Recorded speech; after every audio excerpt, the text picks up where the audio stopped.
There were some good restaurants, like bars.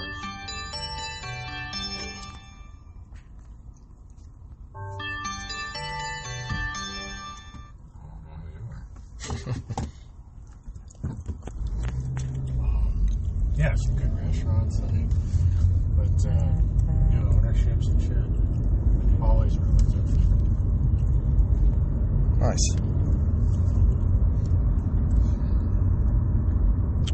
Welcome back, everybody, to another episode of Nerd Nostalgia Podcast. Today, we're bringing you a nice special episode. It's going to be a solo episode of sorts. We got a special guest. We will call him Guest X, unless you want to go ahead and introduce yourself. Or give your nickname. Maybe you had a nickname out there. I did have a nickname. What was the nickname? It was Swagger. Swagger. Yes, I dig it. So, go ahead. It was long before Swagger became a thing. Ah, okay. So you kind of coined it, is what you're telling me. Somebody coined it for me. Ah, okay. Was it the man himself? Was it Prince himself? No, actually it was post-Prince. Okay. Interesting. Well, guys, just based off of that right there, we have a special guest. He was somebody that was close to Prince, that was around his heyday, and got to know him. So we have a lot of questions from the fans that people want asked. So we'll get through those. But we'll start off with just an introduction. Go ahead. Do you mind if I use your first name in this? Okay. So Jimmy, that's his name here, is gonna talk to us about him and his little backstory here about his time in Vegas with the man, the myth, the legend, Prince himself. Yeah, man. So I used to work for Prince back in at the Rio when he was a resident performer. He had his show called 3121, and he had the After Hours nightclub called 3121 After Hours. That was what I was managing at the time, and it was actually a punishment for quitting, and I couldn't find a job, so they stuck me there. Oh, wow. Okay. Interesting. That's kind of a cool second job to get stuck with, though. Yeah, at first I thought, man, this sucks. I got to be up late at night when I was used to working during the day for the main part of my job. Mm-hmm. But it actually became pretty cool. Not realizing that I'd be there until like 6 a.m. half the time. So you had to adjust your hours for sure then. Yeah, it sucked. Oh, man. That's still awesome, though. Okay. So, Vegas, Prince, 2131 show. 3120. 3121. I apologize, everybody. I have something that's called math dyslexia. Basically, I'll swap around numbers. It's essentially exactly what it sounds like. But I'll switch around the numbers, especially if I'm not writing it down. Anyways, too much info. We're here for Prince. Let's get some of the questions that the fans were asking for. And so, let me pull this up real quick. I think I have it here. Actually, we'll start with some from the co-hosts, and then we'll get to the fans, because the co-hosts were just a couple. So the first one from the co-host was, are the Charlie Murphy stories true? And if so, or if not, how embellished was that? Like, what's the accuracy there? That's actually a pretty common question across the board. Most of them are going to be, that's what they know, that's what they saw, was the Dave Chappelle, Charlie Murphy stories. So, yeah. What's your insight on that? Did you ever see those? Yeah, trust me, we all saw those. Like we grew up, or we were already old enough to watch those like religiously. Yeah. Okay, so it is, from what I have seen or had seen. Yes, the pancake thing is legit real. Boom, that was a fan question. There you go. Shout out to Chase. My God, that pancake thing is actually legit. I did not expect that. I was like, so I worked closely with this chef because she was the chef for him, and she was also the chef for the restaurant / nightclub. Mm-hmm. So we were serving up food at first, and that was the crazy part. Like, it was a nightclub, but we were serving up food. And it was a specific menu that he wanted. He wanted specific items on that menu. And one of the items was little mini freaking pancakes. And these pancakes are probably the best freaking pancakes I've ever had in my life. And they had little cinnamon sugar 3121 or Prince logos. Whoa. Like drizzled on top of it. Damn, that's fancy. Top of some crazy like syrup that I've never even heard of. And I asked the chef, I was like, this isn't real, is it? Like, he actually likes pancakes, or is it because of the whole Charlie Murphy True Hollywood Stories? Yeah. And she's like, the egg or the chicken, right? Yeah. She was like, no, he legit loves pancakes. And I was like, no freaking way.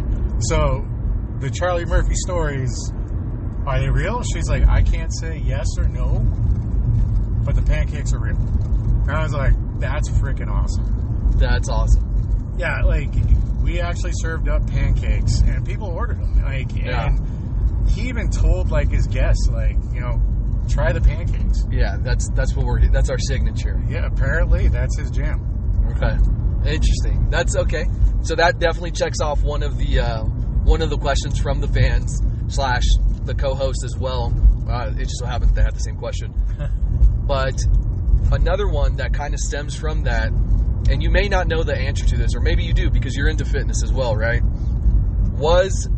And this is coming from Fong, one of the fans, was Prince really good at basketball?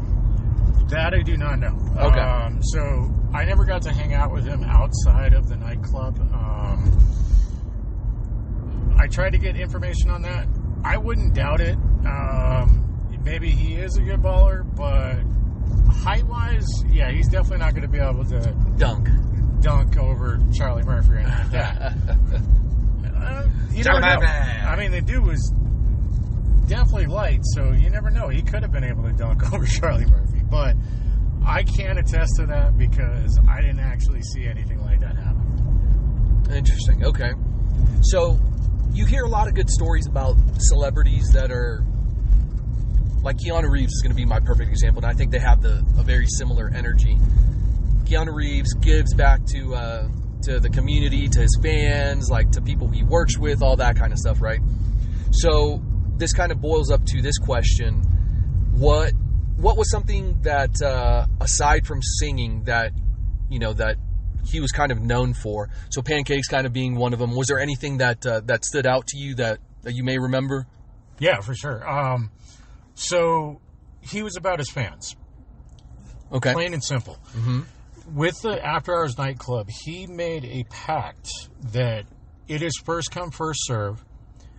His truest fans would try to get there as quick as possible. And this was literally after the show, he would open up the After Hours nightclub. When it comes down to it, Vegas is all about who's going to dish out the most money to get what they want. Mm-hmm. But he made it so that it was strictly first come, first serve. Nobody pays a premium. It is flat rate. Flat rate. And the way that he set it up is he didn't care about what the casino wanted, what they wanted to get out of it. It was literally for the fans. He told them straight up, I don't care what you guys are trying to do. This is for my fans. And everybody lines up no matter what they pay. Yeah, that's amazing. And so it was something that I was not expecting. Yeah. And he wouldn't back down. Like, he would not flex with the casino. Yeah. For the months that I was there. And I thought that was interesting because it wasn't about monetary gain. It was about his fans, period. Yeah. Man, that's awesome. Yeah, that's definitely something you want to be known for, or that he was known for, taking care of the fans. I mean, they are the ones who take care of him at the end of the day, so yep, that's amazing. So you've had conversations with him, you've known him, you've partied with him. How was his general demeanor overall? Like, was he a happy person? Was he like very down to earth? Was he more on the mellow side? Because he has a lot of deep songs, right? And there's, I mean, God knows how many that are in a vault somewhere. I don't know if you know that number, but what was he like? Was he kind of like a happy guy, like optimistic? Was he more like gloom? Like, describe his personality a little bit. Very reserved. Like, okay. not so much as partying with him. There was definitely not partying. When it came down to it, he almost spoke with his music. Okay. Like, kind of the tone set for the night was based off of his music. But what was crazy about it is, he was pleasant to everybody, and he was nice, but he was very reserved. And you wouldn't expect that, with how he is on stage and stuff like that. But seeing him in that intimate setting, because it was a very small venue. Like, it was no bigger than your typical bistro type restaurant. It wasn't large at all. Like, the way that the stage, it wasn't really a stage. It was like a corner, like you would see at like a small jazz club, and that's where he played or he hung out.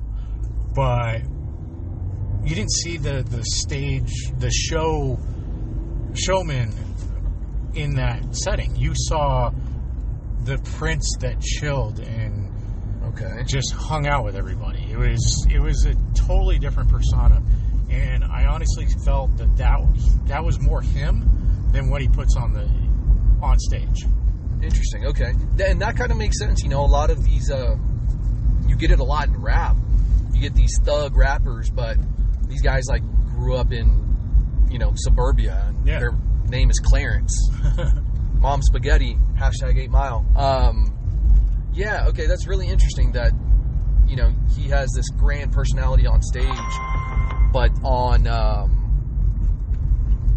the more intimate side, he's more reserved and low-key and down-to-earth, so very cool. Okay. Next question. Do you have any memorabilia from getting to know him? Oh, do I ever? Okay. I have actually two.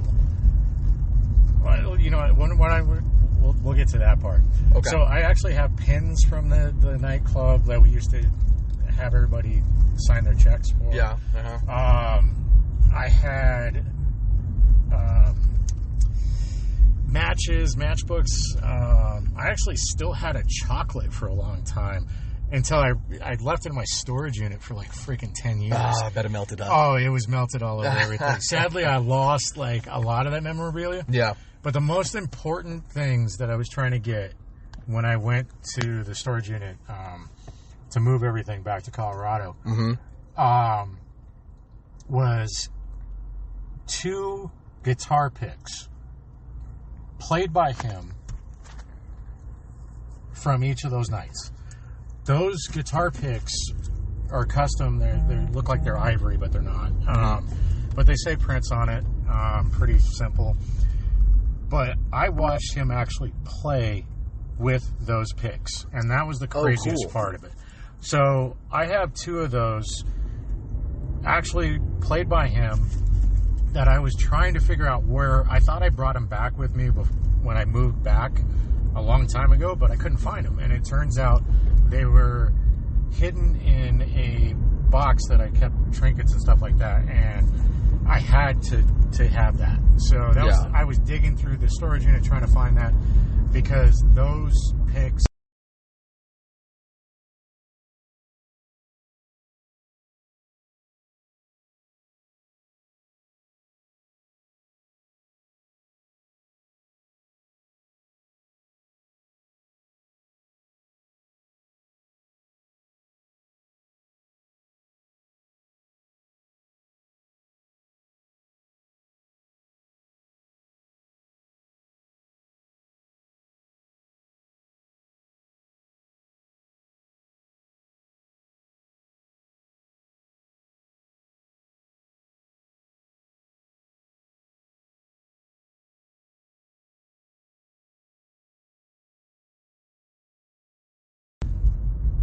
We'll build up to that. Okay. The food was amazing. His chef literally prepared like some of the greatest food I've ever had in my life. Nice. So I got to eat like a king every weekend, because we did it every Friday and Saturday night, and every Friday and Saturday night I was looking forward to the food. Yeah. Plus just being able to the ambiance, the way it felt.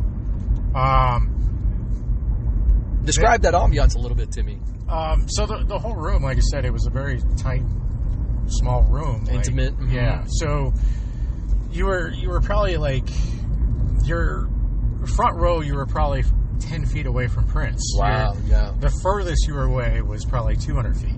Wow. So overall, you were like right there with Prince.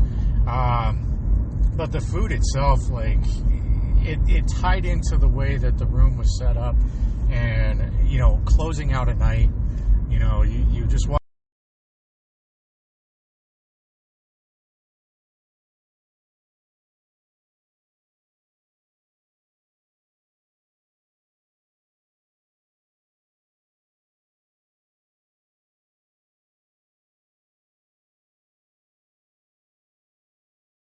But we also had very expensive liquor and wine and whatnot. Yeah. The restaurant itself, though, it used to be a steakhouse, or before Prince bought it out to do his shows. Mm-hmm. That steakhouse was one of the top rated in Vegas. Oh, wow. And the way that they had the alcohol, they kept it. So I got to try a lot of things that I would never, ever be able to afford even a shot of. Yeah. Nor would I want to pay that much for a good shot. But I was able to, like, literally hang out with Prince and his chef and all the other workers and drink Remy Trey and freaking Grand Marnier Saint Consientiere, which is, what is it, 150 years? Yeah. 150 years age, and that is by far the smoothest freaking thing I've ever had in my life. Wow. Would I drop the coin for that? Honestly, I think I would. Just because of how freaking good it was. So there you have it, folks. We're drinkers, and the drunken nerds talk nerdy to you all the time. You got some advice, okay? Yeah, that is a smooth sipping drink. But I mean, I was able to drink wine that was over 100 year age, and what is it? The big one, Cristal. Like, people would pay to pop Cristal at the time, because that was a big deal back in the early 2000s. That's so hyped now, man. In my personal opinion, I've had it. I think it's not that good. Yeah, I've had it once or twice, and I'm like, really? I'm like, give me some Andres, man. Give me some Andres, and we're good to go. Get some Mad Dog 2020. There you go. No, but that was a cool part. Like, I was able to eat and drink like a king, basically, and be able to hang out with people that you would never expect to hang out with. Being able to turn down Tito Ortiz and Jenna Jameson trying to pay you $1,000 to get into that club, and I couldn't accept it because Prince didn't want that. Oh, wow. Like, just being able to say that I turned them down was like, that's the coolest thing ever. Yeah. Surprised Tito Ortiz didn't start swinging. No, he was actually really pleasant. He was really cool. Yeah. Interesting. Okay. They were really nice people. So I was actually surprised on that. Usually because you hear those bad stories of celebrities where they're like just complete fucking assholes. And so, like, do you know who I am type of stuff. Yeah, it's like, man, get in the back of the line. This is Prince. Yeah, right. No, I mean, I would have basketball players. Shoot, man, I had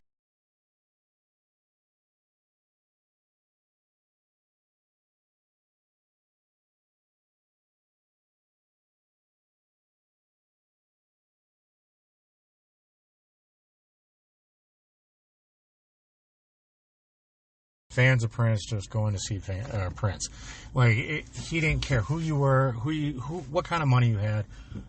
You're a fan, you line up. Yeah. And so that experience was just amazing. But really the biggest perk of it was being able to hang out and listen to Prince every night jam. Absolutely. The dude is unfreaking believable. Dude, so talented. The stuff that you see, like, the songs that are out there, mainstream, all that stuff. Purple Rain, right? Yeah. That's the one everybody knows. Oh, I mean, it's a classic. You should know that song, right? Dude, you have to. Yeah. Yeah. But those are great songs. By all means. Like, those are amazing songs that he has put out. And he's done so much work with so many other artists.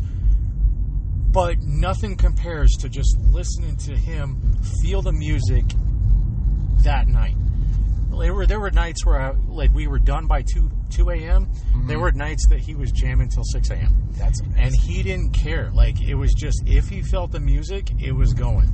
And he would bring in, like, Morris Day and the Times, freaking, man, who else did he bring in? He brought in a couple of soul musicians. Like, they would just go at it. And it was just so freaking cool to be able to just sit there and listen to them just go on and just enjoy what was going on. That's so dope. I can picture that in my mind. Like, I'm picturing a stage, and I'm picturing like nobody really being there, just maybe just the staff kind of, prepping, setting up tables, and him just kind of on the guitar, like starting to tune in and like practicing his stuff. That's super cool, man. Yeah, it was amazing. He didn't actually tune his stuff though. Really? Believe it or not, yeah. Okay. So all the instruments were already there, and the stage itself was literally the same floor as the table. Yeah. Which was nice because it also gave that kind of personal feel, like you were right there. Yeah. Which you were. But the one thing that was great about it was he actually had somebody that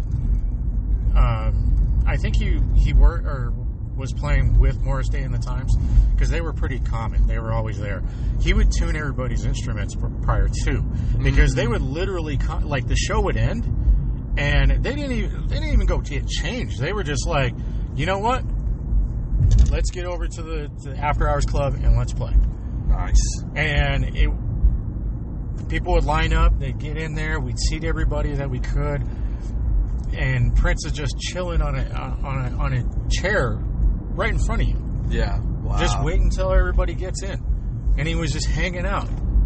He had no problem saying hi to people. Like, he still kept his distance. Yeah. But he still had no problem engaging his fans.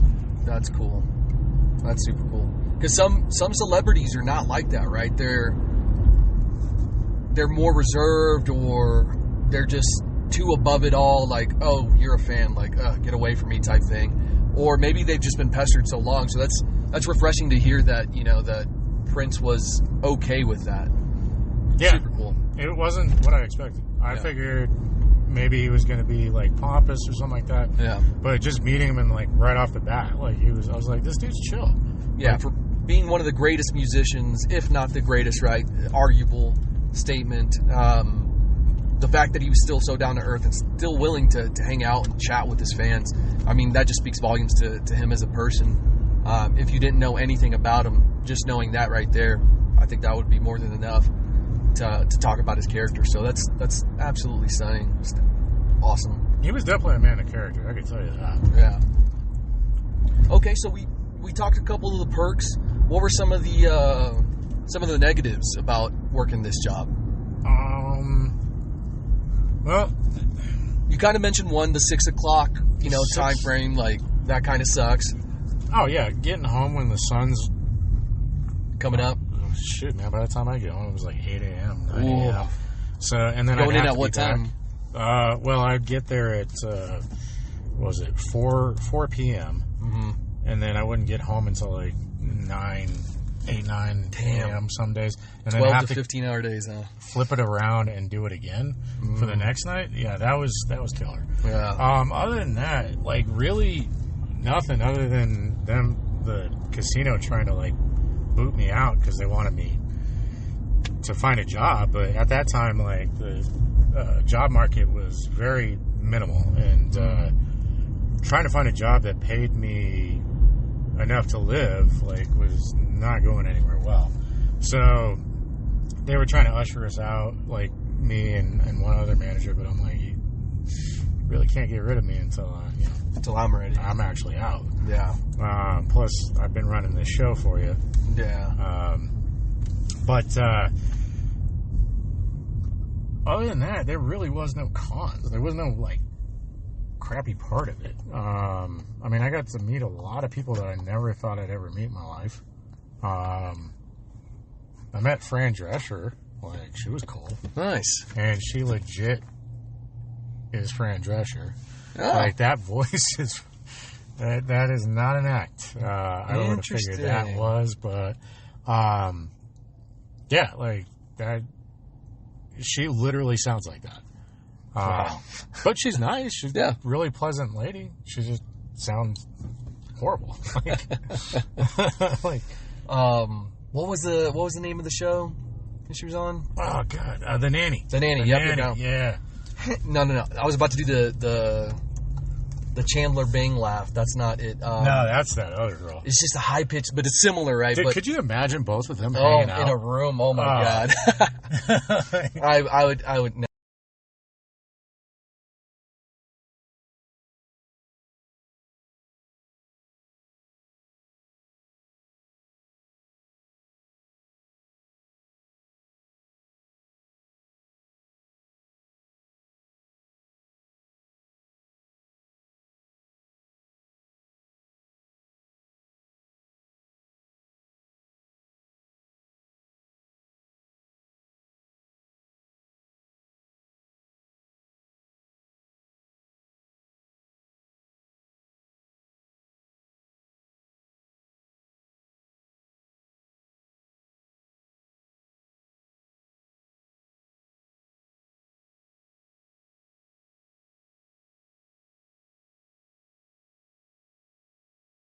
One lady, Mm-hmm. his greatest absolute fan. Yeah. Nobody let me know the first weekend that we were doing everything that she was crazy. Did she look crazy?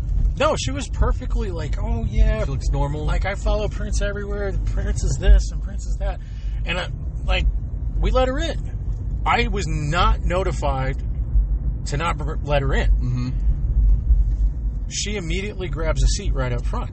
Yeah. And I was like, ma'am, we're seating as per what we need. So we seat you where you get sat. And she kind of got fussy about it. Mm-hmm. Prince's chef comes up to me and she's like, who let her in? And I was like, her? And she was like, yeah, her. And I was like, I did? She's like, she's not supposed to be here. Prince has a restraining order on her. Oh, shit. And I was like, oh, shit. So... How'd you handle that? Well, I had to go up to her and let her know. She was refusing to leave. And I was like, listen, I'm going to have to get hotel security here and possibly the police involved because there's a restraining order. Yeah. She's like, well, that's bull. I don't have a restraining order. And the chef backed me. And then eventually we had to get hotel security in.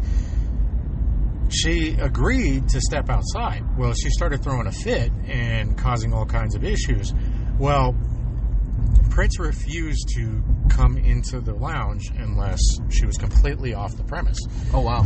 So apparently there's some really big issues with this lady and Prince. Yeah.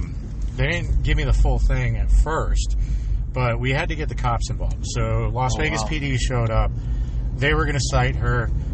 She agreed to leave the hotel, and they watched to make sure she actually drove off. Mm-hmm. Well, it turns out she has been to every show, and she has to keep a distance. She can't be in front row, stuff like that. Yeah. But when it comes down to it, she actually camps out in front of it, or she camped out in front of his house and would watch everything he was doing, and apparently, would practically hunt him down. Oh, wow. So when they found out that she was there, there was a big ordeal. Yeah. And we had to basically boot her out. She tried to make it back another time. Then she realized that the chef and I were still there. Yeah. So she never came back. After I left, Harrah's Casinos, I don't know if she ever attempted again. But that was an interesting situation. But the look on the chef's face when she saw her, she pinpointed her out like that. Really? That's how well known she was as a stalker to Prince. That's crazy. Yeah. So that was the craziest thing. There wasn't any other, weird crazy orgies or Yeah. fun parties afterwards. It was more, he kept it low key. He kept it about his fans and About the music, it kind of sounds like. Oh yeah, he definitely did. Like, the dude can just go all night just jamming, dude, and that's what's awesome about it. It's like, dude, you just chill and listen to him all day. Yeah. Man, that's awesome. That's crazy that the stalker. Some people are just wild, and so I'd be curious to know how his passing affected her psyche and like how she adjusted. Because I mean, being a stalker, that's like a big portion of someone's life, right? Like, they're obsessed, and it probably takes up 95% of her mental capacity, and everything she does is revolved around that, right? So not having that as a character, I guess, characteristic, I wonder how that affected her. There's no way to know, right? I just throwing that out there. Who knows on that, dude? I know that had to affect her. Yeah. I mean, she was a nice lady. She was just crazy. Yeah. Like, I mean, she definitely felt that there was more with her and Prince than there was. Interesting. But, I mean, Prince's passing definitely had an effect on a lot of people, even people that had no connection to him whatsoever, but they obviously felt it through the music and whatnot. Absolutely. You having known him and met him and been around him, how did that affect you? It sucked. It sucked when I found out. Because it was unexpected. And it was... Because he was young. Yeah, it was a very early passing, and it was something that was out of character. Yeah. Very out of character. So, I'm not saying anything, but it just doesn't seem right. Yeah. And... We're putting our conspiracy hat. Yeah. That's fair. Like... Just from what I mean, it was a short stint, only a couple of, 3 months that I was there. Yeah. But it just didn't seem like him. Interesting. Okay.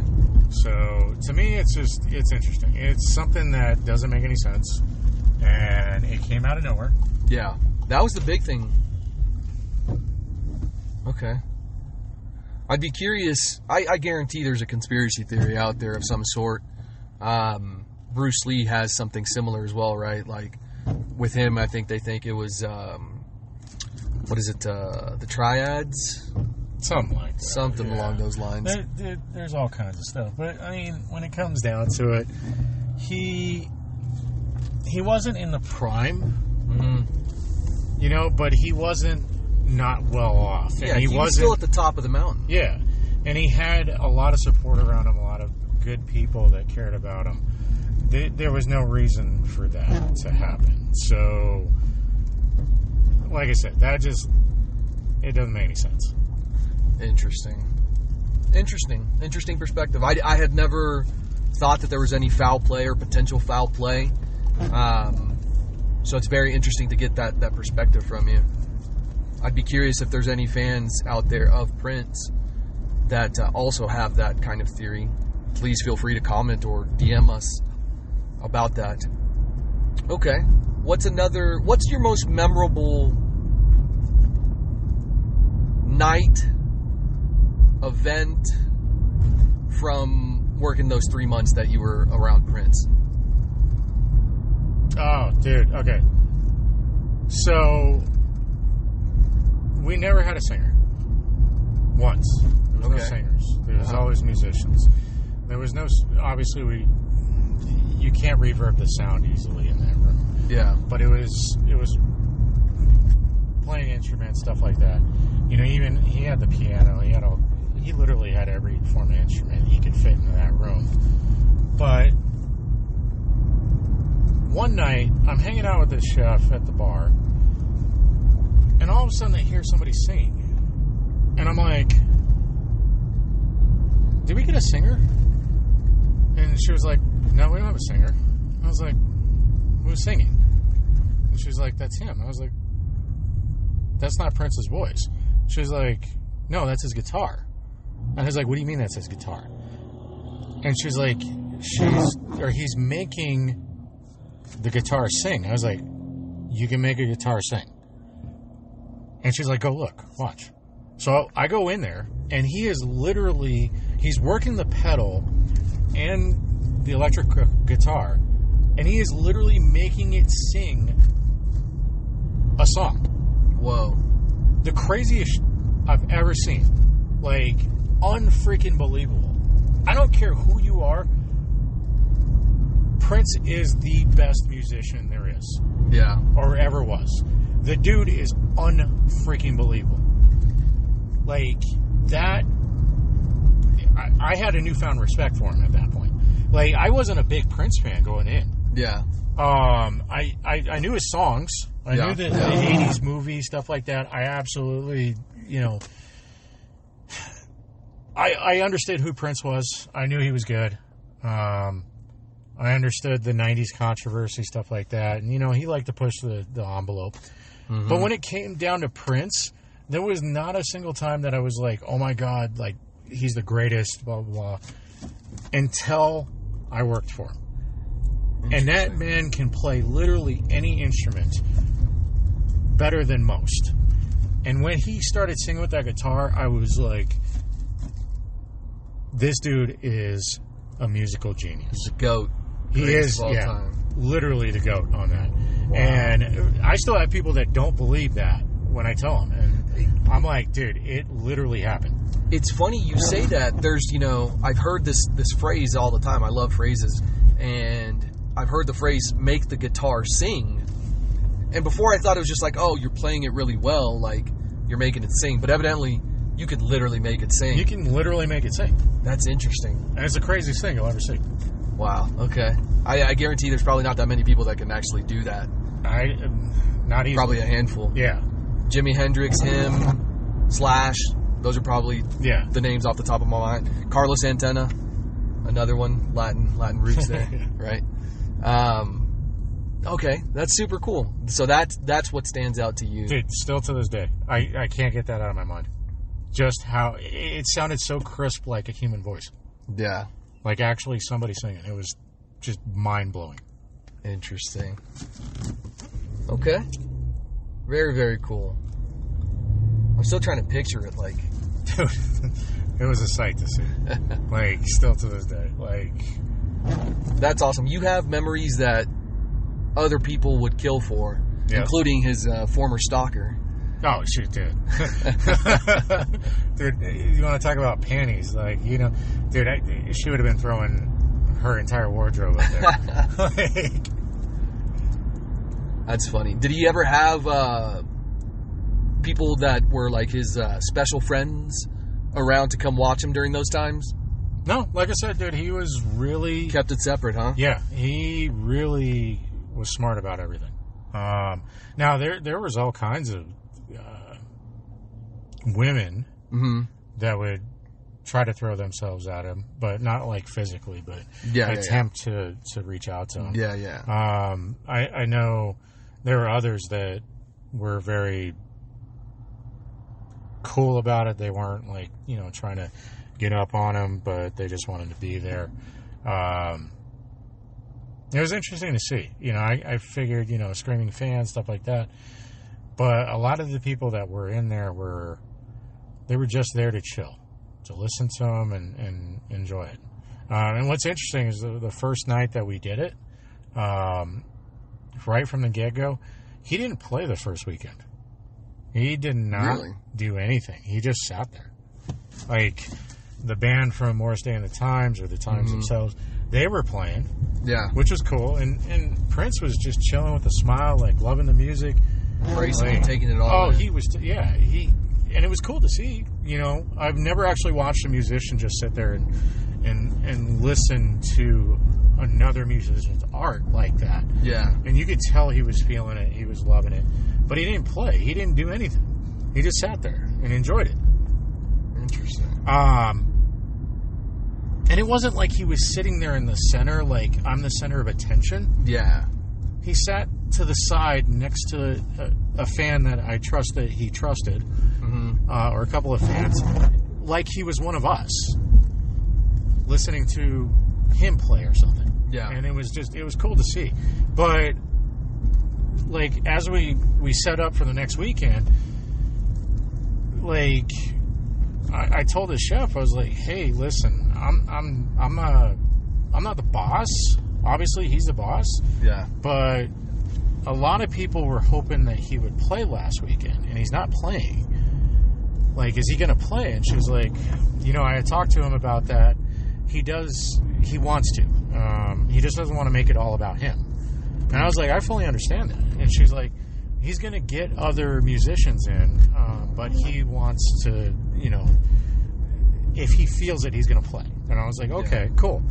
From then on, like, every weekend he was playing. Nice. So it was nice to see that change, and he understood, like, his fans aren't there to see Morris Day and the Times. Yeah. They're there to see him.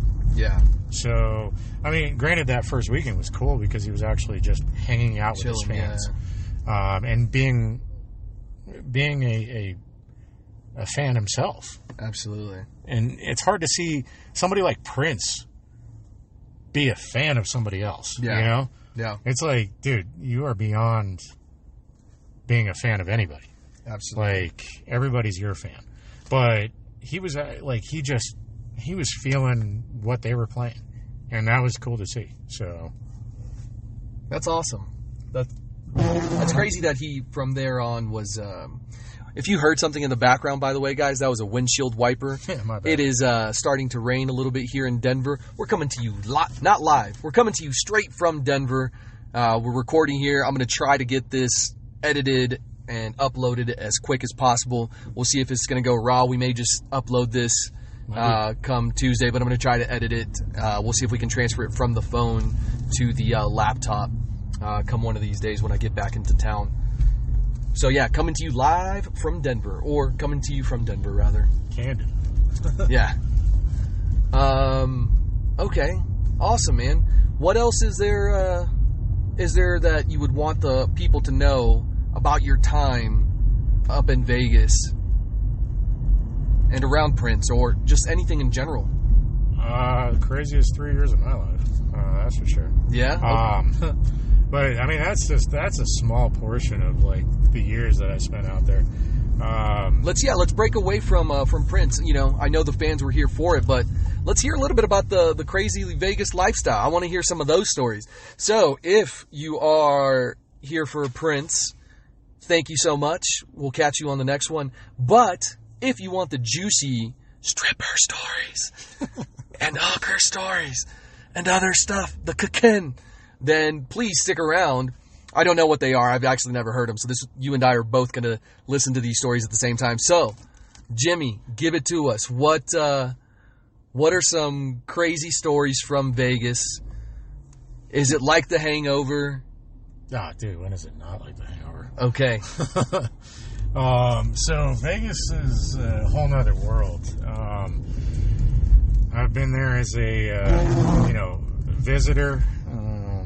Been there for bachelor parties. Been there as a kid when Vegas was. You had your family bachelor friendly. party there, right? Yeah, I did. Nice. Very cool. Yeah, it's more low key on that than I've ever spent in Vegas. Interesting. Okay. In my life. So, but I mean, I've seen all facets of Vegas just visiting, but I've never, until I moved there, which had been a dream of mine since I was a kid, because I always thought Vegas was cool. It was a cool place to be. Yeah. I liked the feeling of it. I moved there when I was like 23, 24. Nice. Perfect age, I feel like. Oh, yeah. But I got recruited from the vice president of food and beverage for Bally's Rio in Paris.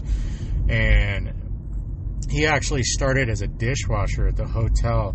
That was my first major job coming out of high school. Okay. And I became a manager there of the restaurant, room service, and bar. Yeah.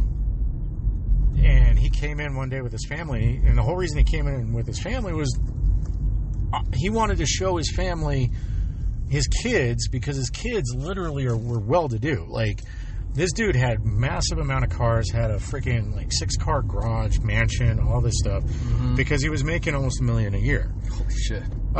So he felt every year or every couple of years he needed to go take his kids to see where everything that they've been handed came from. This dude literally started as a dishwasher as a teenager, in a small hotel in Aurora, Colorado. Oh, wow. And worked his way up to become a chef or sous chef at that hotel, eventually going on to become a major chef at one of the big hotels, I think in Texas, of all places. Interesting. Okay. Shout out Texas fans. Right? And then he ended up moving to Vegas and working in the hotel casino industry and moving himself up to the VP. He ended up, while I was out there, becoming the president of food and beverage, not the VP, of Caesars, which Caesars Entertainment bought out Harrah's and all that. So he was somebody to know. And all I did was show him around the kitchen and like let them tour the dishwashing area. I was like, I thought this was weird, but he explained everything after, and he was like, if you're ever in Vegas, call me up. And I was like, okay. Well, funny you're saying that, because trying to get out there. Was actually thinking about moving to Vegas. So perfect timing, because I literally was thinking about moving to Vegas around that time. It was almost like it was meant to happen. Exactly. I was about to say that. Sometimes those things the universe just kind of lines up, right? Especially if you throw it out there, it's going to happen eventually. Like stuff happens for a reason, you know? Absolutely. So I was like, cool, was going to move to Vegas anyways. Might as well have an in. Absolutely. So I moved there. Amazing story. I'm sorry to cut you off here real quick. Love that's like the all-American dream type of story right there, right? From dishwasher to freaking president of a multi-million-dollar organization. That's pretty incredible. Dude, when he explained everything, just even the VP part, I was like, damn, that's crazy. Yeah. Was not expecting something like that, or for somebody to be like that. Yeah. So humble origins, reached out to you, fortuitous that he's like, hey, I'm in Vegas. You're like, I want to move to Vegas. So kind of lined up for you. Yeah, literally just kind of almost fell in my lap at that point. Thing is, I didn't call him when I first moved there. Like, I took forever to actually try to get a job. I had saved up a bunch of money. Finally ended up calling him up after like 3 months of living there. Yeah. Let him know that I was there. He got me in touch with somebody, the hiring managers at Rio. And I was like, cool, man. Like, get me in as a server, bartender, whatever, dude. Like, I got experience, so I'm going to do it, right? Yeah. So he gets me in with this lady, and this lady tells me all this stuff, and she keeps talking to me as if I'm a manager. And I was like, I don't want to be a manager. So she's like, well, I can try to get you in with the union to work as a busser, and then you can work your way out of that with shift bids. And I was like, oh, that sucked. Little did I know that, it doesn't matter what tip position you work in Vegas, 90% of them are well paying. Interesting. But she kept basically making it seem like I'm not going to get a good server position, and I'm not going to make any money like I thought I was going to make money. Okay. So she suckered me into management, or what they called RAMP, Restaurant Assistant Manager Program. I'm like, I literally ran the restaurant, the bar, and room service for an entire hotel myself. Oh, wow. So trial by fire, man. Yeah, like I got thrown in the fire. Literally got thrown in the fire because my manager quit, and then they weren't willing to hire anybody else. So they were like, well, we're going to pay you the assistant manager position, but you're going to do all the work. So I had to learn how to liquor count, friggin' order supplies, food, keep liquor costs at a certain point, like order liquor. What's up, Corgi? All that fun stuff. Like, it was crazy. And I felt taken advantage of, but actually I was making really good money for being just an assistant manager of a restaurant, quote unquote. Yeah. Especially a 23 or 24-year-old kid, right? Dude, at that point, and not having a freaking degree, shit, dude. Like, I was making 65 grand. Hell yeah. And back then, that is 2000 friggin' 3. Yeah, no. So that was money. That was solid. But when it came down to it, I didn't want to be a part of this restaurant program, but they convinced me to do it. Yeah. So I had to do all this stuff. Like, I had to work at every restaurant in that casino at some point. And I worked at the Voodoo Lounge up at the top of the casino, which was the coolest. Like, still to me, one of the coolest nightclubs. It's not even the top nightclub in Vegas, but it's so cool because literally you go outside, hang out, have drinks, see the entire Vegas view, skyline view. That's got to be beautiful, yeah. Yeah, oh, it's amazing. But I got to work that. I got to work all the bars and stuff like that and see what it was about. The whole point was they were trying to get me ready to be an actual manager. Mm-hmm. But it was a training, quote-unquote, program that they put every manager through. I thought it was bull. I thought I wasted my time. Midway through everything, I'm like, dude, I really don't want to be a manager. Like, my servers at the restaurant that I got stuck in were making 6 figures a year, and I'm making less than that. Basically $40,000 in Vegas. Yeah. Granted, the cost of living back then was way less than Colorado. But 40 freaking grand when my employee literally is bitching up a storm because he's in the union and he can get away with anything he wants, making 6 figures. Well, it's tough to swallow. I'm eating literally leftover pizza every night. Top shelf ramen. Yeah, dude. Like, the only benefit from that was, like, I got to eat at the seafood buffet that people paid $35 a ticket for. Yeah. I literally got to eat that every night. Nice. For free. Yeah. Yes, I like to eat. If you guys are paying attention to the Prince thing, I like good food.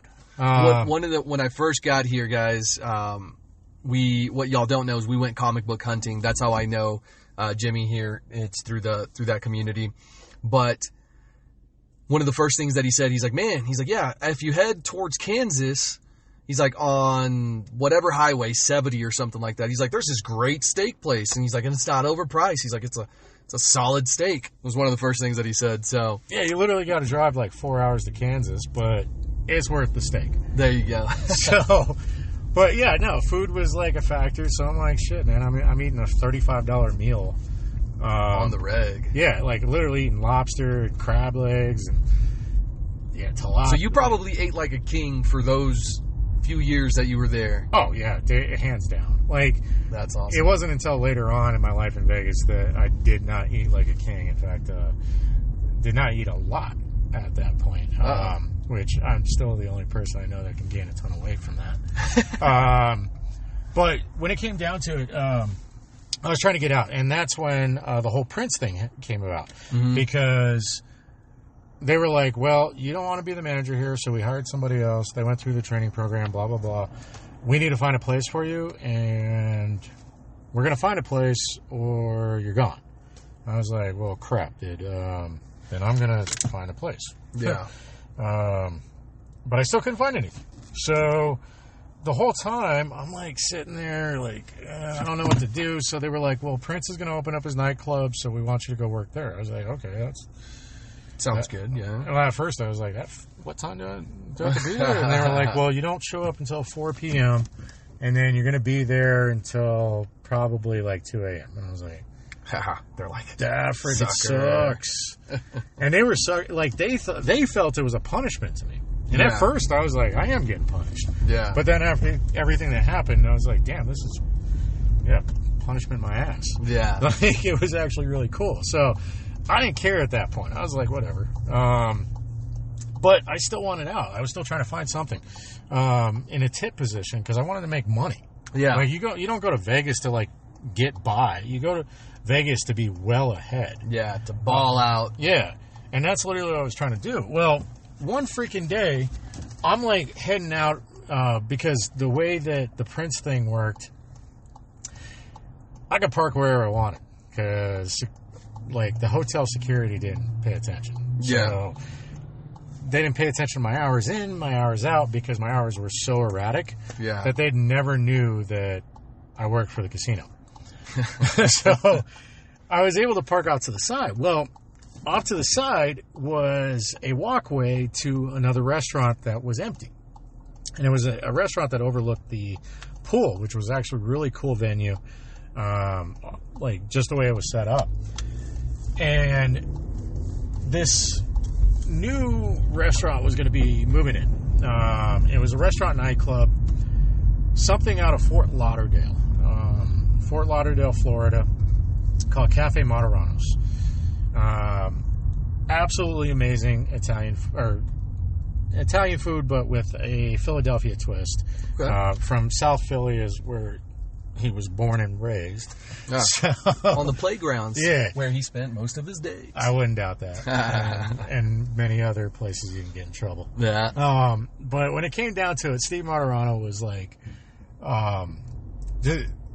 he was a character. Picture Vin Diesel with extra roids. Oh, God. And tattoos everywhere, and like 50-something years old. Okay.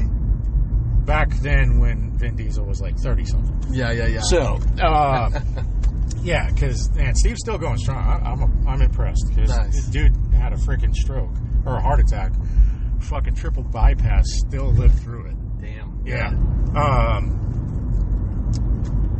Dude's crazy. Like he leg presses like 1,500 pounds. Whoa. Yeah, dude, like, he was eat food, cook food, lift weights, drink wine, and whatever else. That's a life. Yeah.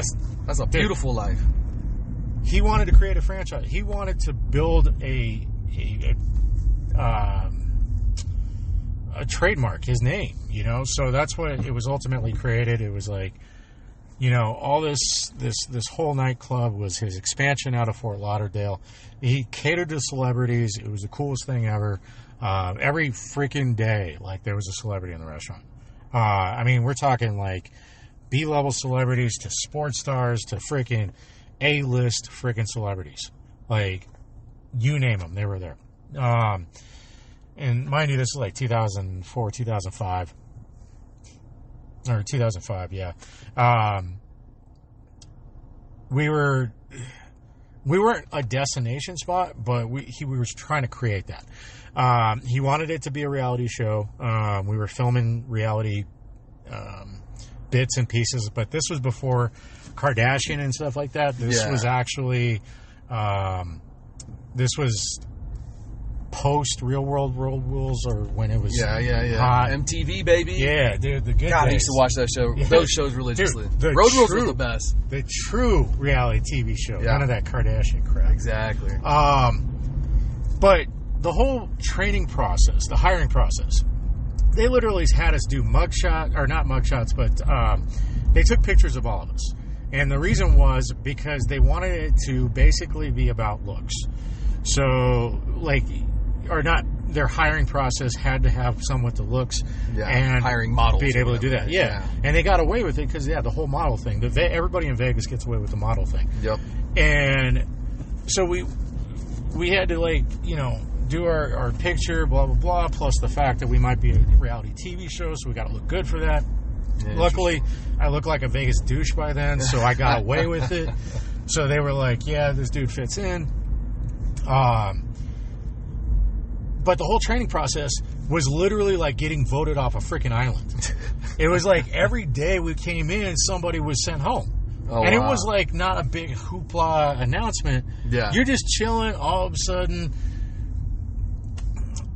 you got to go home. Yeah. Jeez. Like, what do you mean? And like, you're not good enough. Okay, I didn't know what I did wrong. Yeah. You're still gone. So that's how it went. And cutthroat. Yeah, it was. We were trying to lead up to the soft opening weekend and then the hard opening. Yeah. And the soft opening was it was All-Star Weekend, I believe. NBA All-Star Weekend. The one and only time NBA will host an All-Star Weekend in Vegas, mainly because there was a ton of shootings, killings, all that kinds of stuff happened after that. Yeah. It was like almost every single freaking day. The entire time they were there. But we were trying to get ready for that. Mm-hmm. So we would have to learn the food. We had to learn the wines. If we got anything wrong, like, we were immediately yelled at, type of thing. It was like, dude, you were walking on eggshells the entire time.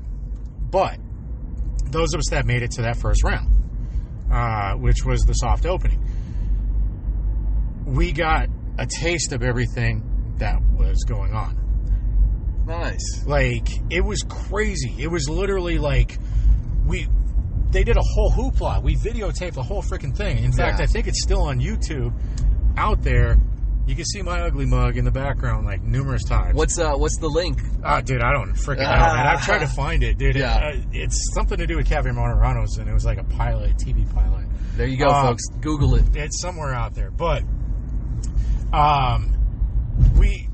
they did this whole thing where it was like, you know, bringing people in, celebrities and stuff like that.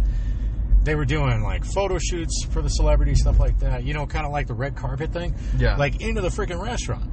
So we had call ahead reservations, even though it's not supposed to be like that. But in that case, it was. We had Ludacris, Shaq, fucking Luda. They're like Ludacris, Shaq, freaking. Was it Gabrielle Union? Love me some. Right, dude. I got a fun story on that one. Okay. We had Wilt Chamberlain, or not Wilt Chamberlain.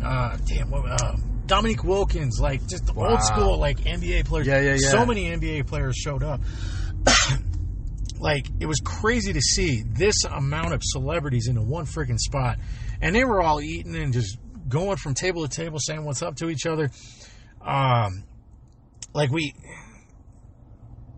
just having them there in front of us and us serving them was like the craziest thing ever. Like, I'd work for Prince, but I'd see like one or two celebrities a night. Damn, that's not cool. An entire freaking restaurant full of sports stars and celebrities. Yeah. And especially like at that time, Ludacris was like hot. Oh yeah, like man. Ludacris was the man. Yeah, he was in the rap game at that time. Yeah, he was. In hip hop, like, so it was like, damn, dude, like Ludacris straight up just asked me for freaking bread. I'm gonna get you fucking bread, Ludacris. I'll get you all the bread, Luda. You want more bread? I will bring you oil. I will get you all the oil. Like, it was so cool. And then Luda, like, I guess he frequented Cafe Monterano's in Fort Lauderdale, that he would bring like other celebrities with him. Like Lorenz Tate, like, didn't even know what to do. He seemed like a kid in a candy store trying to get food. Yeah. You know, and Luda's like, yo, be humble, like, just enjoy the food. Yeah. So it was just a cool experience in that aspect, and being able to take care of them. But the end of the night was just like, it was Survivor. Yeah. It was literally, we sat at the family table, because every night we did a family table. It's like, John didn't do this right. Yeah. Get the fuck out of here. No, it's worse than that, dude. Dude, the family table was crazy. It was like everybody just sitting down eating. He would put out big old family dishes, and everybody ate like we were a family. Yeah. Nice. You ever seen the movie Untouchables? I have. Okay. Where Robert De Niro goes around and he's just having a conversation, and he's got a baseball bat. Yeah. And he's just walking around the table. Yeah. And then he lets them know that somebody is, you know, has betrayed him. Yeah. That's what it felt like. You literally were all just sitting there eating, and just like everybody's just happy, like laughing, and like, it's great. And Steve's going around the table, and all of a sudden he's like, you guys enjoy the food? Like, oh, wait, sorry. Let me try to get it in the South Philly. Are you guys enjoying the food? And we were like, yeah, it's amazing. Good. You're gone. Get the fuck out of here. Oh, shit. And I was like, oh, damn. The rest of us are just sitting there like, did that just happen? What happened? Are we gonna get fired? Yeah. I thought we were past all that. Can I finish my pasta? Yeah, like literally. Dude, actually one guy did ask to finish his fucking food. Like, he didn't even care. He was My like, hero. dude, can I finish my food? Yeah. And Steve's like, get the fuck out. And I'm like, oh, damn. Like, shit. Like, what's going to happen? Yeah. Like, are we all going to go through this? Yeah. Like, and it was like, it was the slightest thing. I don't know exactly, like, some of them, why they got canned. Yeah. They screwed up somehow. Interesting. Yeah. But, that was the soft opening. So we went through weeks of just, catering to whoever was in the casino, stuff like that. Yeah, yeah. The hard opening comes. Yeah. By the hard opening, me and one guy got switched from being bussers, quote unquote, / servers to expediters. Mm-hmm, mm-hmm. And I had to work with this little dude. His name was Radar. He was a buddy of Steve's forever. They were all buddy. Like they all knew each other from the streets of Philly. Okay. That dude was a trip, man. He was like a taller Danny DeVito.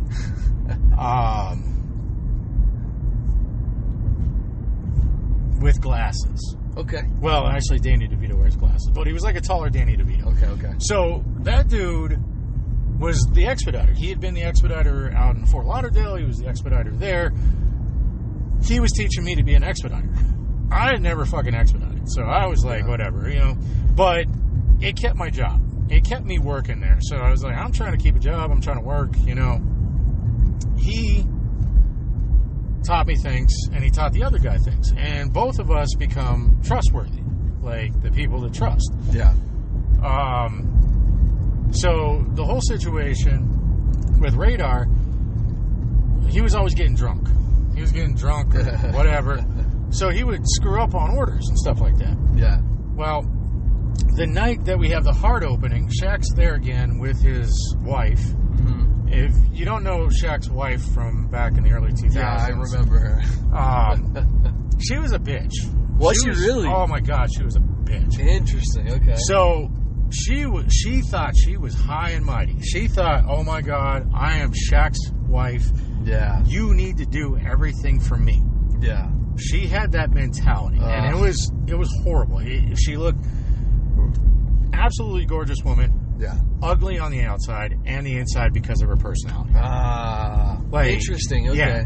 It was sad. Well, there's a reason that Shaq divorced her, Oh, yeah, no, dude. When he divorced her, I was like, yeah, dude, you should have done that a long time ago. You're like, that makes sense. Yeah. So something happened to where one of the expediters, the other guy, me and him, he took the food to the wrong. He took the wrong dish to the table. Our food got dished out. It turns out it was supposed to go to Shaq's table. It was a specialty gift to Shaq. Mm. And then he was fumbling around, so he ended up accidentally going back over the table with the new dish for him and then spilling it all over the table. Oof. So it was a problem. It was like, she started yelling up a storm. She goes up to Steve, tells him to fire his ass, get him out of here. They don't deserve that kind of treatment, blah, blah, blah. She claimed that he was too busy staring at her tits or something like that. I don't know. But all I know is Shaq comes up and goes up to Steve and is like, hey, my wife, like, she's saying this stuff.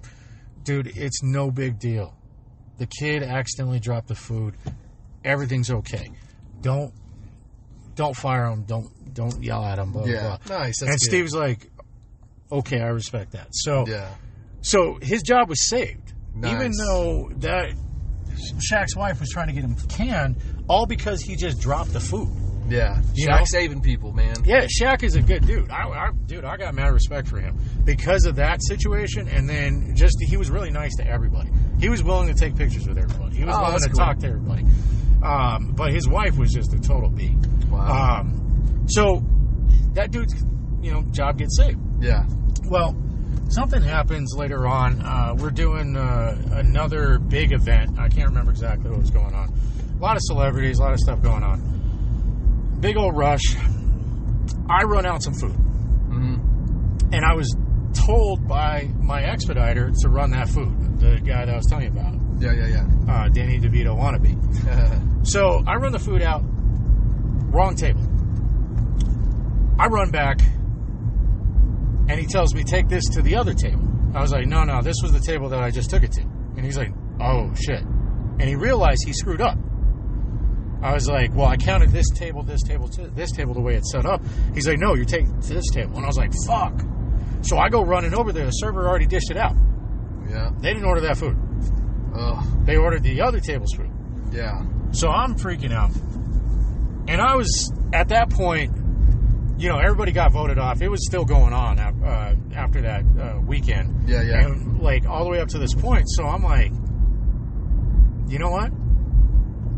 He's going to find out sooner or later. And I don't want to be sitting at that table and have a bat bash over to my head. So, I like Untouchables. I think it's a great movie. Yeah. I just don't want to be that guy that got hit in the head. Fair. So, Fair. I literally ran up to Steve, was like, yo, dude, I took the food to the wrong table. And he was like, what? And I was like, I screwed up. I already had the cooks drop another order. I'm going to have it to the table 5 minutes. But I screwed up. Yeah. And Radar kept telling me, like, don't tell him. Don't tell him. You're going to get gone. I don't need to lose you. And I was like, I fucked up. Yeah. He's going to find out one way or another. He's like, I will cover you. I was like, I don't trust that. So, I'm going to tell you, or tell Steve, what I did wrong. Yeah. How did that go? Steve's standing there. And he went from, like, chilling, because he was the DJ, too, the restaurant, too, because we played music and movie clips. It was a crazy experience. Okay. I don't even know how to explain it. You got to see the videos of Fort Lauderdale, Captain Roderano. It's unbelievable. Anyways, he looks at me straight face after he's been all chilling, playing music, happy as could be. And he's like, you fix it? And I was like, I fixed it. And he was like, okay. And I was like, I went over to Radar, and Radar asked me, what did Steve say? I said, he said okay. Radar was like, he said okay. I was like, yes. Fuck. That's literally all he says to me. And I'm like, he's like, you idiot. And I'm like, dude, I had to tell him, because I'm not going to sit at that fucking table and just get voted off, like, whatever happened. And he's like, I'm going to find a way to keep your job. I was like, okay. Like, the whole night I'm freaking out. I'm like, I got to keep dropping food off, but I'm not going to have a job after tonight. Yeah. I'm going to be that guy on the TV show that gets voted off. Well, not even like 30 minutes later, Steve just literally just grabs my arm. Yeah. And mind you, this dude benches like 500 pounds. Yeah. He literally boa constricted my arm and took me to the back. And I'm like, fuck. Yeah, here it comes. Where's the baseball bat? I'm like, shit, this is where he keeps the bat. He lets go. He's standing there straight-faced, straight at me. I'm looking at him like, fuck, I'm gone. Yeah. And he straight up looks at me and says, I respect you, kid. Nice. And I was like, what? And he was like, I've been in Vegas since starting this for almost 6 months. I haven't been around anybody that has been straightforward with me and honest. And I was like, well, I fucked up. And I'm not going to let anybody else take the blame for it because I screwed up. And he's like, I respect that. He's like, you got it taken care of. You're not going anywhere. And I was like, holy shit. Nice. So, things went on. I guess that kind of helped me with his trusting in me. Yeah. At that point. So, I became the person he trusted in Vegas out of the Vegas crew, along with his Fort Lauderdale people. Yeah. Which was nice because it didn't relieve stress off me with the whole, like, everybody gone, blah, blah, blah. Yeah. But I felt like I was doing something right. So I was cool with it. I'm like, yeah, we're going to keep doing this. I'm starting to enjoy this job, dude. It was a wicked experience because it was like literally just catering to high-end clientele, to celebrities. That's cool, dude. Listen, dude, we literally had a DJ booth in the kitchen. Yeah, that's overlooking cool. the restaurant. So that's pretty cool. We got to listen to freaking music, watch movies, eat freaking amazing food. The best freaking Italian food you'll ever have in your life, in my opinion. Yeah. Barring maybe Italy, right? Yeah, dude. Well, yeah, because I did live there for a while. Oh, nice. Didn't know that. Okay. We'll have to chat about that offline. Yeah, that's a whole nother. So you have seen, done, worked in Vegas. You've been around Prince. You've been around all these high-end celebrities. You've worked in the restaurant industry, worked in the casino industry.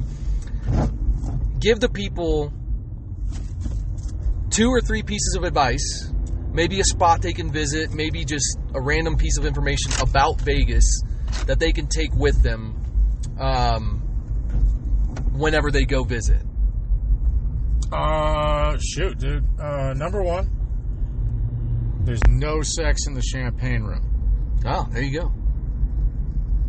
For the right amount of money. Just kidding, dude. I was like, what? Never been. No, dude, never been there. Did date strippers, a couple of them actually. Okay.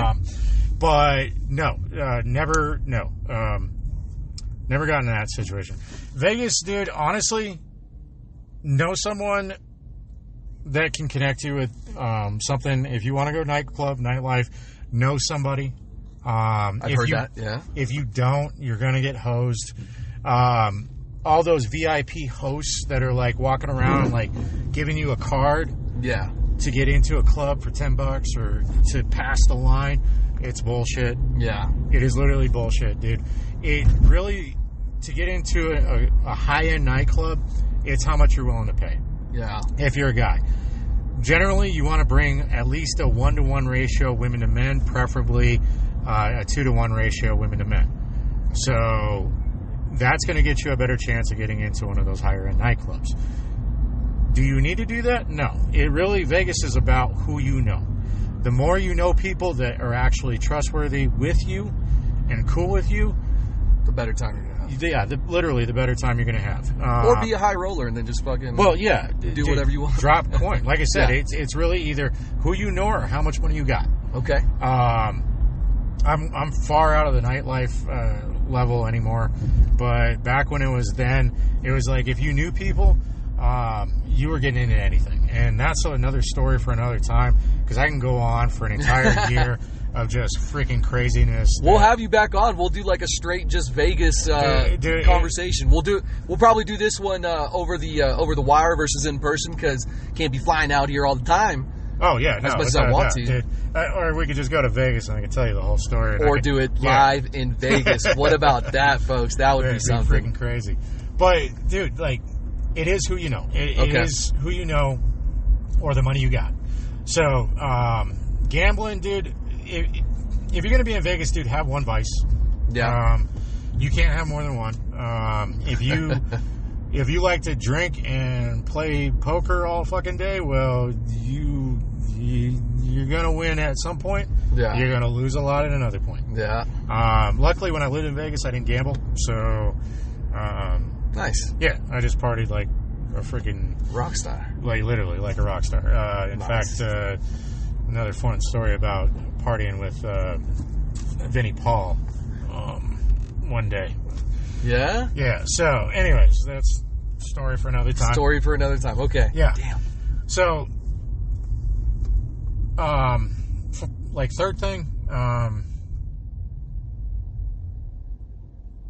shit, man, I don't know. Any local eateries? Best buffet, according to my friends, best breakfast buffet, according to my friends, is actually at the Spearmint Rhino Strip Club. I've never actually had it, but they swear by it. Okay. But granted, they were pretty trashed. Yeah. So I don't know. But I've heard from my friends when I lived in Vegas that you have to have breakfast at Spearmint Rhino. I don't know about seeing taco when I'm eating breakfast burritos. Fish tacos and regular tacos don't mix. But apparently it's good. Okay. So, yeah. Don't think you're higher than mighty for $1.99 steak and eggs at one of the shitty casinos. Yeah. actually pretty good. That slaps. Okay. Yeah.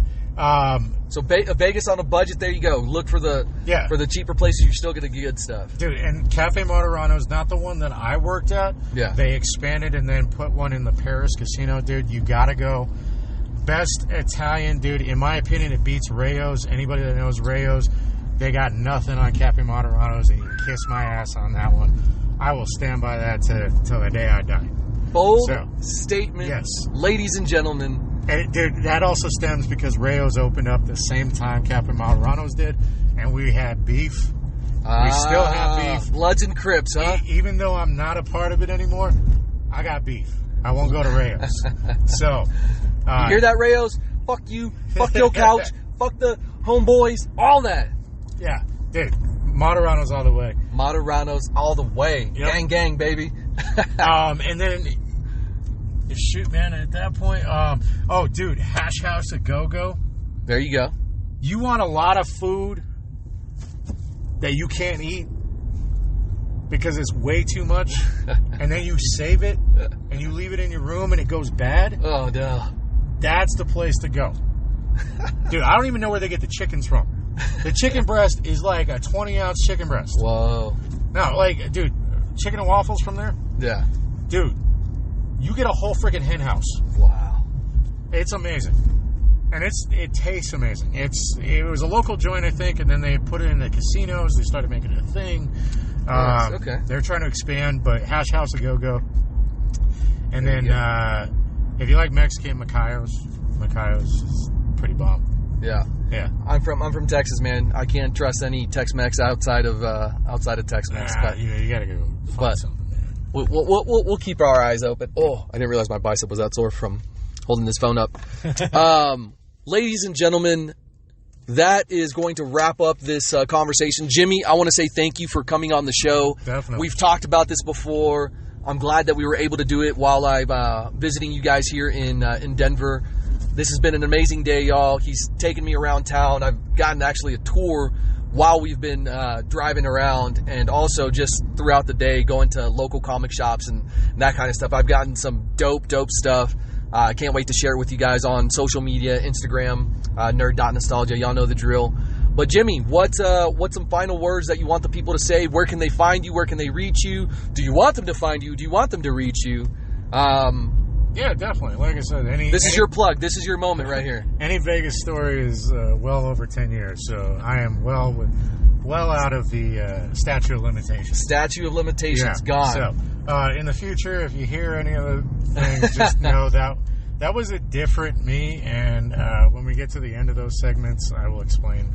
Now, if you want to find me, jamesw.gnc on Instagram, or Jimmy Jam's Garage Sales on Instagram. Best mystery boxes in the game, y'all. Thank Trust you, sir. me. Trust Thank me. you. I know why, because I went to his honey pot today. I'm like, oh my God. I had to show him, yeah. So, mainly because I wanted to dip into the honey pot. Yeah. And dipped he did. I can't wait for the next round of mystery boxes he's going to do for you guys. Going to be epic. Jimmy Jam's Garage Sale. He sells out really quick. Make sure y'all check it out. What else, Jimmy? Dude, that's it. I will be changing my main jamesw.gnc Instagram. I got to figure out a new name. I'm switching or leaving GNC for good. So you won't be able to find me through that. But for the time being, I trust he'll link it up. 100%. Yeah. Other than that, man, this was actually pretty awesome. This was fun, man. Yeah, I was not expecting this. Taking you down memory lane. Yeah, dude, picking up that nostalgia. I knew we were going to hit up, the comic shops. And I was like, you know what? Let's do this live. Like, screw it. Like, just candid like that instead of over the phone, whatever. Yep. It's easier. Yeah. I mean, shit, dude. I've driven you halfway around. Denver. Yeah, no shit, dude. I appreciate it.